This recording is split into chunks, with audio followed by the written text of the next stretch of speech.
नमस्ते दोस्तों, study to score welcomes to you all. We are one K family now. और मैंने एक कम्युनिटी में पोस्ट किया था कि इस उपलक्ष्य पे आप मुझसे जो भी पूछना चाहें पूछ सकते हैं, मैं एक वीडियो में रिप्लाई दूंगी। तो सबसे पहले आप लोग को बहुत सारा प्यार मेरी तरफ से, मुझे इतना प्यार देने के लिए बहुत बहुत धन्यवाद। ठीक है, चलिए वन बाय वन मैं कमेंट स्टार्ट करती हूँ। आपकी स्माइल ऑसम है। अगर आप ये पूछ रहे हैं तो मुझे नहीं पता, अगर आप बता रहे हैं तो थैंक यू। योर रिलेशनशिप और कुछ भी ब्यूटीफुल फैमिली मोमेंट। रिलेशनशिप एक गाना याद आ रहा है, लब कुछ न कहे तो अच्छा है, ये चुप ही रहे तो अच्छा है। चलिए कुछ ब्यूटीफुल फैमिली मोमेंट।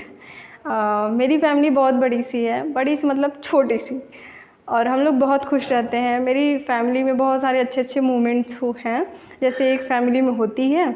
और मेरी फैमिली का जो बेस्ट मोमेंट था मेरे मतलब फैमिली से रिलेटेड लाइफ में, तो वो है कि जब मुझे मतलब मैं बहुत ज़्यादा टूट गई हूँ, उस समय मेरी फैमिली हमेशा मेरे साथ रही। वही मेरे लिए ब्यूटीफुल मोमेंट होता है, क्योंकि अच्छे समय में तो सब लोग आ जाते हैं, इवन अच्छे समय में मेरे घर वाले नहीं आते हैं। मैं कम्युनिकेशन में अपने पापा को बुलाई थी कि आ जाइएगा, भाई को लेके आ जाइएगा, न वो आए न भाई आया। और मेरी दीदी का पेपर था तो वो भी नहीं आई। मैं पूरे टाइम अकेले थी, खुद से ही ऐसे करके ऐसे सेल्फी ले रही थी, फ़ोटोज़ वगैरह थोड़ी बहुत दोस्तों की हेल्प ले ली जो वहाँ पे बने हुए थे तुरंत। बस मुझे जानना है कि आप किसी मैटर को आसानी से हैंडल कैसे करते हैं, वो भी मुस्कुराते हुए। देखिए मेरी लाइफ से ना बहुत सारी एक्सपेक्टेशन नहीं है। मेरा एक बार दिल टूटा था, उसके बाद मैंने कुछ एक्सपेक्ट करना ही बंद कर दिया। मैं बस काम करती हूँ और जो मिलता है भगवान का प्रसाद समझ के सर माथे चढ़ा देती हूँ। बस यही है खुशी होने का मतलब। देखिए छोटी सी लाइफ है, इतनी छोटी सी, उसमें भी दुख हो गया, क्या करना है, जो होना है वो हो के रहेगा। अगर बुरा होना है तो वो होगा, अच्छा होना है तो होगा, वो एकदम डन है। तो खुश रहिए, और क्या कर सकते हैं। और बहुत ज़्यादा मुझे लगता है अपनी लाइफ से बहुत ज़्यादा एक्सपेक्टेशन रखनी भी नहीं चाहिए। इतना रखिए कि आप मतलब अपने औकात में रह के एक्सपेक्टेशन रखनी चाहिए, बस उससे ज़्यादा आप एक्सपेक्टेशन नहीं रखिए। मेहनत, देखिए मेहनत में कमी नहीं करनी है, मेहनत पूरी करनी है। ठीक है, ऐसे करेंगे तो ऑटोमेटिकली खुश रहेंगे। फिर क्या है, your 10th 12th percentage with your DOB। DOB क्यों जानना है? 10th में मेरे एक स्टोरी है थोड़ी सी, इससे आप मोटिवेट हो सकते हैं, इससे आप जान सकते हैं कि मेरी इतनी पॉजिटिविटी कहाँ से आई है। मैंने कक्षा 10 का पेपर दिया, पूरे पेपर मैंने दिए जितने सब्जेक्ट्स होते हैं। फिर क्या हुआ, रिज़ल्ट आया। मैं अपनी क्लास की टॉपर होती लेकिन नहीं हुई, क्योंकि उसमें मेरे 72% मार्क्स ही थे और एक सब्जेक्ट में एब्सेंट लिखा हुआ था। तो मैं बहुत रोई, मैंने स्कूल वालों को पैसा दिया, जितना हो सकता था, जिसने जो कहा मैंने किया, मांगे वो लोग देते गए। मैं बहुत रोती थी कि ऐसा क्यों हुआ, मैंने पूरी मेहनत करी थी। फिर उसके बाद क्या हुआ, लगातार 3 साल तक, 1 साल तक मैंने स्कूल में ट्राई मारा जहाँ मैं पढ़ती थी। उसके बाद दूसरे साल पे मैंने बाहर लोगों को खोजना स्टार्ट किया। तीसरे साल में मेरी दीदी ने उसको अपने हाथ में लिया, और अगर उन्होंने हाथ में ले लिया तो काम तो होना ही है। हो गया, बन गया मेरा रिज़ल्ट। फिर आ गया मेरे 10th में 81% मार्क्स। अगर ये पहले ही चढ़े होते तो और ज़्यादा होते, इस बात का मुझे दुख रहता है। मेरी लाइफ का ये पहला इधर उधर का काम हुआ था, बिना मतलब मेरी कोई गलती ही नहीं थी। मैंने एग्ज़ाम दिया था और गलती किसी और की, चढ़ाने वालों की, और भुगता मैंने। आर्ट का मार्क्स मेरा मार्क्स नहीं था, वो एवरेज निकाल के चढ़ाया गया मार्क्स था। और फिर वही 10th हो गया 81% और 12th हो गया 90.6%। DOB की कुछ खास ज़रूरत मुझे लग नहीं रही है। आगे बढ़ते हैं। आपकी लाइफ में सबसे बड़ा सपोर्टिंग हैंड। मेरी फैमिली किसका है फैमिली के अलावा? एक्चुअली मेरी बहुत सारे लोगों ने हेल्प की है, रियल लाइफ में भी बहुत सारे लोगों ने हेल्प की है, और जो सोशल मीडिया है वहाँ पे भी। मैंने यूट्यूब पे ही एक एग्जांपल ले लीजिए, कम्युनिटी में पोस्ट किया था कि आई नीड हेल्प, उसमें चॉइस फीलिंग में इतने सारे मेल्स आए थे ना कि पूछिए मत। सब लोग मेरी इतनी हेल्प किए, उसके लिए सबको थैंक यू। और अगर आप दूसरों की हेल्प करते हैं तो आपकी हेल्प सब लोग करेंगे। और कुछ लोग ऐसे होते हैं ना कि आपका यूज़ कर लेते हैं, मतलब जब मदद चाहिए ले लेते हैं, लेकिन आप रिवर्स में वो मतलब कुछ ना दे तो चलता है, लेकिन बहुत बुरी चीज़ें भी दे जाते हैं। तो उन लोग को गिनना ही नहीं चाहिए कि इस दुनिया में एग्जिस्ट करते हैं। जस्ट बी हैप्पी, उन लोग को अकेले ही छोड़ दीजिए, और कुछ नहीं हो सकता। दीदी सूरज प्रताप दिस साइड, हेलो। हमें जानना है कि आपके लाइफ का सबसे सैड मोमेंट क्या था और आपने कैसे फेस किया उस सैड मोमेंट को। और मेरी लाइफ का सबसे सैड मोमेंट ये था कि मैं मैथ का एग्ज़ाम देने नहीं जाना चाहती थी 10th के क्लास में। और उसको फेस मैंने ऐसे किया कि मैं मुंह बना के इसको घर में बैठी रहती थी। मम्मी मैं सोचती थी कि मैं ऐसे मुंह बनाई रहूँगी तो मेरी मम्मी कहेगी ठीक है मत जा इसको एग्ज़ाम देने, पर मेरी मम्मी ने ऐसा नहीं कहा और ना मैंने ऐसा किया। मेरी हिम्मत ही नहीं हुई कि मैं बोल पाऊँ कि मैं एग्ज़ाम नहीं देने जाऊँगी। गई, मैंने एग्ज़ाम दिया। एग्ज़ाम में मुझे बहुत प्रेशर की वजह से मुझे चक्कर आ गया, मैं वहीं गिर गई। फिर एक सर दूसरे क्लास से आए, उन्हें मेरी फ़िक्र थी, उनका बहुत बहुत धन्यवाद। मैं उनका नाम नहीं जानती, उनकी गाइड लगी थी मेरे एग्ज़ामिनेशन में, तो उन्होंने मुझे बहुत तसल्ली दी। 3 घंटे का पेपर था, लेकिन उन्होंने फिर भी कहा कि तुम्हें बहुत सारा टाइम मिलेगा, और हो गया उसी टाइम। फिर जब मैं आई तो मैथ का पेपर चला गया, साइंस का पेपर आया, बहुत ज़्यादा प्रेशराइज थी। मम्मी ने कहा जो भी आएगा जाके लिख देना। मैं पढ़ के गई। जब मैंने साइंस का पेपर दिया तो मतलब देखा तो सारा का सारा आ रहा था, तो फिर एकदम रिलैक्स हो गई। फिर मैंने सारे पेपर दिए, ऐसे ही चला गया। और फिर उसके बाद एक मोमेंट आया था, मैं 11 में किसी बहुत अच्छे स्कूल में पढ़ना चाहती थी, पर वहाँ पे नहीं हो गया था, तो वो नहीं हुआ। तो 1 महीने क्लास लेके मैं वहाँ से लौटी थी। काउंटर सिग्नेचर की वजह से एडमिशन नहीं हो पाया था। तो जब मैं गांव में गई तो मैं पढ़ना ही नहीं चाहती थी। तो मेरे पापा ने कहा कि कोई बात नहीं, अगर तुम उसी में पढ़ना चाहती हो तो ठीक है, कोई बात नहीं, 1 साल का गैप ले लो, अगले साल फिर वहीं पे पढ़ना। इसका मतलब जानते हैं पेरेंट्स ऐसा कब कहते हैं, जब पेरेंट्स किसी भी चीज़ दुनिया में किसी भी चीज़ के ऊपर आपको चूज़ करते हैं। मुझे उस समय ऐसा फील हुआ कि मेरे घर वाले किसी भी मैटर में मुझे ही चूज़ करेंगे और कर रहे हैं, तो मुझे बहुत अच्छा लगा। फिर मैं सुबह उठी, गई एक वहीं के स्कूल में एडमिशन करवा ली, और फिर मैंने पढ़ाई करना स्टार्ट किया। और धीरे धीरे मुझे रियलाइज़ हुआ कि मैं जहाँ जाना चाहती थी और जहाँ पहुँची हूँ उसमें बहुत बड़ा डिफरेंस है। स्टार्टिंग में जो डिफरेंस था वो मुझे दिखता था कि अपीयरेंस में, क्योंकि मैं पढ़ना चाहती थी सिटी वाले स्कूल में और हुआ था मेरा गांव में। और जब धीरे धीरे मैं बड़ी होती गई तब मुझे वो डिफरेंसेस समझ में आए कि वो बहुत बड़ा डिफरेंस था। मुझे जो टीचर मिले थे वो इतने अच्छे टीचर थे कि पहले मेरा पढ़ाई में बिल्कुल मन नहीं लगता था। मैंने तो उनसे बोल दिया था कि मुझे टीसी दे दीजिए, मैं घर जा रही हूँ। पर फिर उन्होंने मुझे बहुत समझाया और मेरी बहुत हेल्प करी। उसके बाद से केमिस्ट्री मेरी फेवरेट सब्जेक्ट, केमिस्ट्री वाले सर मेरे फेवरेट सर, और केमिस्ट्री के मार्क्स मेरे एकदम हाई फाई हमेशा से। मतलब मैंने जब भी केमिस्ट्री पढ़ी बहुत दिल से पढ़ी और मेरे मार्क्स भी बहुत अच्छे से आए। ऐसे ही है, फैमिली के साथ में वो सैड मोमेंट ऐसे बीत जाते हैं, पता ही नहीं चलता कि वो आया भी था, बाद में वो मेमोरी बन जाती है। आप हमेशा इतनी खुश रहती हो, इसका राज क्या है? इसका राज ये है कि मैं अपनी ज़िंदगी से बहुत ज़्यादा एक्सपेक्ट नहीं करती हूँ, मैं बस काम करती हूँ। उसके बाद जो मिलता है सर माथे प्रसाद समझ के भगवान का चढ़ा लेती हूँ। सुप्रीम कोर्ट का फैसला कब आ सकता है? साथ ही ये बताओ, यदि नियुक्ति पत्र जारी करने के बाद भी बीएड के खिलाफ फैसला आता है तो क्या बीएड विद्यार्थी को आउट कर दिया जाएगा? इसके बारे में मुझे ज़्यादा आइडिया नहीं है। मेरा जब काम था मैंने किया, उसके बाद अब मुझे अपनी न्यायपालिका पे पूरा भरोसा है। जो भी रिजल्ट्स आएंगे मैं उसको एक्सेप्ट कर लूँगी, दैट्स इट। आप बहुत सुंदर हो।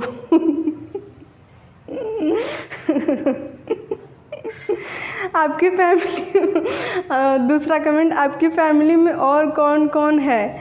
आपकी दीदी और उनके क्यूट बेबी से तो मिल लिए हम सब, बाकी फैमिली मेम्बर से कब मिलवाएंगी? पहले मैं बता तो दूं कि मैं यूट्यूब पे फैमिली मेम्बर से तब मिलवा दूंगी, जब वो लोग कंफर्टेबल होंगे तब मैं मतलब उनसे मिलवा दूंगी। बाकी अभी तो मेरी दीदी और बाबू कंफर्टेबल हैं यूट्यूब पे आने के लिए, तो मैंने उनसे आपको इंट्रोड्यूस करवा दिया है। जब बाकी के फैमिली मेम्बर तैयार होंगे तो मैं उनसे मिलवा दूंगी। एड्रेस मैं बता देती हूँ। अच्छा, मैंने एड्रेस का कहा था कि मैं नहीं बताऊँगी। नहीं, जिसको मेरा एड्रेस पता है यूट्यूब पे वो मुझे बिल्कुल यूट्यूब पे कमेंट नहीं करेगा, ठीक है। आपकी शादी हो गई क्या? जी करता है आपको बस देखता रहूं। MPPIT सिलेक्टेड हूँ, प्लीज़ MPTGT मैथ्स प्रिपरेशन कैसे करूँ, समझ नहीं आ रहा है, प्लीज़ रिप्लाई। भैया मैथ्स मुझे भी नहीं आता है तो मैं आपको क्या बताऊँ। मैथ्स के एग्ज़ाम में मुझे एकदम चक्कर आ गए थे। मैंने 10th तक मैथ्स पढ़ी और उसके बाद मैंने छोड़ दिया। उसके बाद मैंने उतनी ही मैथ्स पढ़ी जितनी ज़रूरत है, मतलब कॉम्पिटिटिव मैथ्स। जब मैं ये जानना चाहता हूँ कि राजस्थान के स्टूडेंट वर्ग 1 और वर्ग 2 की तैयारी कहाँ से करते हैं, क्योंकि जिस दिन वर्ग 1 का एग्ज़ाम था पूरे सेंटर पर 4-5 लोग पास हुए थे बस, और वहीं राजस्थान का एक बंदा 115 स्कोर किया बायोलॉजी के पेपर में। वो कौन सा पब्लिकेशन पढ़ते, प्लीज़ बताओ कोई। और जो अदर स्टेट से आते हैं आपके स्टेट में, वो लोग पहले तो बहुत अच्छे लेवल की तैयारी कर लेते हैं, उनको कॉन्फिडेंस होता है, या तो घूमने वाले हैं या तो कॉन्फिडेंस वाले हैं, दो ही कैटेगरी के लोग आते हैं। तो आपने जिनको देखा शायद वो टॉपर रहे होंगे, इसलिए जब क्लास में कोई नहीं पास हो रहा है और वो इतने अच्छे स्कोर कर रहे हैं तो वो होंगे टॉपर और अच्छा पढ़ते होंगे। अगर राजस्थान से मुझे कोई देख रहे हैं, आपको के पास कुछ अलग रिसोर्सेज होते हैं तो बता दीजिए, मैं भी जान लूँगी कि आप लोग कहाँ से पढ़ते हैं, मैं भी थोड़ा पढ़ लूँगी। दी मुझे तो बीएड की टेंशन हो रही, ज्वाइनिंग लेटर रोकने को बोल रहे हैं एमपी में।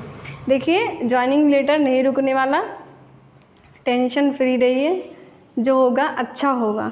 और ऐसा नहीं कि किसी एक को दे दिया जाए, एक को रोक दिया जाए, जो भी फैसला आएगा तब उस पर काम होगा, और उससे पहले जो चलेंगी दोनों इक्वली चलेंगी। तो इसके बारे में टेंशन फ्री रहिए।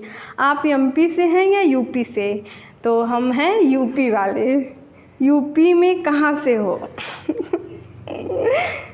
सिस्टर, अपनी स्टडी के बारे में ही कुछ बता दीजिए। मेरी स्कूलिंग जो है वो प्राइमरी से स्टार्ट हुई, गवर्नमेंट स्कूल। उसके बाद मैंने 10th ऐसे यूपी बोर्ड से कंप्लीट किया, फिर 12th यूपी बोर्ड से कंप्लीट किया, फिर ग्रेजुएशन के लिए मैंने बीएससी चूज़ किया, उसमें मैंने जूलॉजी बॉटनी केमिस्ट्री ली। और फिर जब ग्रेजुएशन हुआ उसके बाद मैंने ग्रेजुएशन के टाइम में मैं बहुत सारी स्पोर्ट एक्टिविटी, एक्स्ट्रा करिकुलर और जो भी कॉलेज में होता था मैं सब में एक्टिव रहती थी। घर वालों को थोड़ा पटाना पड़ता था लेकिन मैं कर लेती थी। मैं देखिए दोनों को ऐसे मैनेज करती थी कि मैं जब स्पोर्ट वाले क्लासेस में रहती थी, खेलती थी, उसके बाद मैं जब घर पे आती थी तो बहुत ज़्यादा पढ़ती थी। और एनसीसी के कैंप्स वगैरह में रहती थी तो वहाँ भी बुक्स लेके जाती थी, मैं अपना सब ऐसे मैनेज करती थी, दोनों साथ में। मुझे अच्छा लगता था तो इसीलिए मैं मैनेज करती थी। मुझे लगता है देखिए, पढ़ाई में हो आगे तो खेल से क्यों भागे। खेलिए और पढ़िए भी। सबसे ज़्यादा खुश आप किस दिन हुए थे, वो स्टोरी बताओ। सबसे ज़्यादा खुश मैं तब हुई थी जब मुझे नहीं पता, मैं हमेशा खुश रहती हूँ। वैसे खुशी वाले मोमेंट जब लोगों ने मुझे बढ़ा चढ़ा के खुश किया है, वो मेरे यूनिवर्सिटी का मोमेंट था जब मुझे मेडल मिला। मैं वहाँ स्टेज पे गई, राज्यपाल से मिली, वो सारा मोमेंट्स मेरे लिए बहुत ही मेमोरेबल था। और फैमिली मोमेंट्स में कहें तो जब मेरा बाबू मेरे गोद में आया था ना, उसमें मुझे बहुत अच्छा एहसास हुआ था। वो सारे मोमेंट्स मेरे बहुत अच्छे हैं। सिस्टर, आप क्या करती हैं? मैं क्या करती हूँ मतलब ऐसे ही खुश रहने की कोशिश करती हूँ। क्या आपका बॉयफ्रेंड है? ये ट्रेंडिंग क्वेश्चन होता है सबके लिए। आपकी उम्र क्या है? शादी कब कर रहे हो? लव मैरिज या अरेंज मैरिज? मम्मी पापा क्या करते हैं? इन सारे क्वेश्चन से किसी का कोई लेना देना नहीं होता, लेकिन सब लोग पूछते हैं। तो बॉयफ्रेंड जैसी चीज़ों में मेरा कोई इंटरेस्ट नहीं है। आपकी उम्र क्या है? तो शादी कब कर रहे हो? कोई प्लान नहीं है। लव मैरिज या अरेंज मैरिज? जब मैरिज का ही प्लान नहीं तो लव और अरेंज तो दूर की बात है। पापा मम्मी क्या करते हैं? मेरे पापा बिजनेसमैन हैं और मम्मी हाउसवाइफ के साथ साथ थोड़ी बहुत काम करती हैं। हम आपके बारे में कुछ नहीं जानना चाहते। तो ये नहीं जानना चाहते मत सुनिए, ये उनके लिए था जो जानना चाहते हैं। बकवास, अब आपकी ज़िंदगी बकवास चल रही है तो इसमें मेरी क्या गलती है? फ़ोन नंबर दे दो, शायद हमारी भी गवर्नमेंट जॉब लगने वाली है तो शादी जॉब वाली लड़की से ही करनी है। क्या कहूँ मैं भाई, आप फ़ोन नंबर आप अपना रख लीजिए। और आपकी गवर्नमेंट जॉब लगने वाली है तो आपको बहुत बहुत मुबारक, बेस्ट विशेस, आपकी जल्दी से जॉब लग जाए। और अगर आपकी प्रायोरिटीज़ है गवर्नमेंट जॉब वाली, अब सीरियस पॉइंट पे बात करते हैं।